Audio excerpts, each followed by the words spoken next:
So hello guys, आपका आदि web channel पे स्वागत है।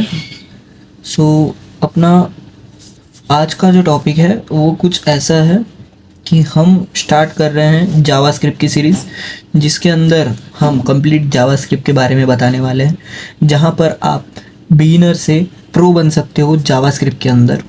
और शुरुआत हम बेसिक सी डेफिनेशन के साथ करते हैं, जो कि जावास्क्रिप्ट की एकदम बेसिक डेफिनेशन है, जो कुछ ऐसी है। Is the most popular language in the world for web. अब यहाँ पर हम डेवलपमेंट भी लिख सकते हैं।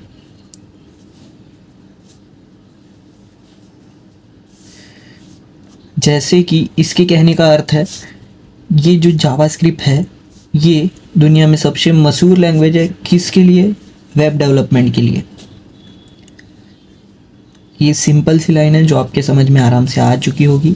We can also call it scripting language. इसे स्क्रिप्टिंग लैंग्वेज के नाम से भी जाना जाता है। ओके, आपको ये पॉइंट अगर याद नहीं रहते हैं तो आपको इन्हीं पॉइंटों को अपनी नोटबुक में लिखते जाना है मेरे साथ में, जैसे मैं बता रहा हूँ उस तरीके से, ताकि आपको ये सब याद रहना चालू हो जाए। There are two types of scripting language: client-side scripting language such as JavaScript, server-side scripting language such as PHP, etc. etc का मीनिंग एक्सेट्रा होता है।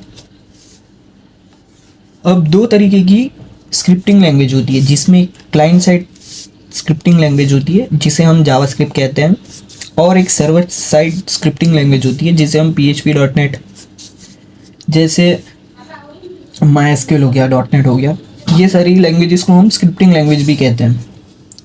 उसके बाद इनका एक सर्कल चलता है जो कि यूज़र तक रिक्वेस्ट भेजने का काम करता है, और रिक्वेस्ट भेजने के बाद रिस्पॉन्स आने का काम सर्वर पे आता है, जो आपको मैं अभी दिखाता हूँ कैसे होता है वो प्रोसेस। चलो हम आगे बढ़ते हैं इसी के साथ।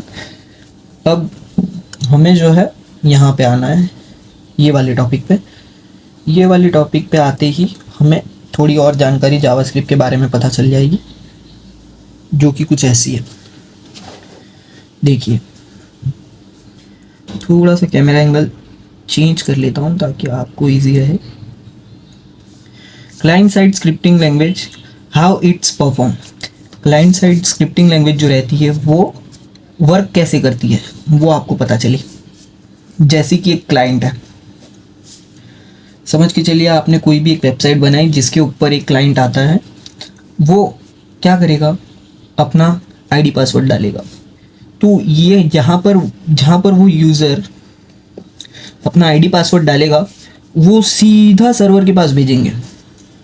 सर्वर के पास जाते ही इसे हम कहेंगे HTTP रिक्वेस्ट, जिसका मतलब होता है hyper text transfer protocol request. ये यहाँ पर जाएगा सर्वर के पास। सर्वर के पास से ये रिटर्न भेजेगा किसके पास? क्लाइंट के पास, जिसमें ये HTTP रिस्पॉन्स कहा जाता है इसे। तो एक्चुअली जैसे ही यूज़र ने लॉगिन किया तो यूज़र ने रिक्वेस्ट भेजी, तुरंत सर्वर ने रिक्वेस्ट वापस भेजी, जहाँ पर क्लाइंट के पास डेटा वापस आ गया।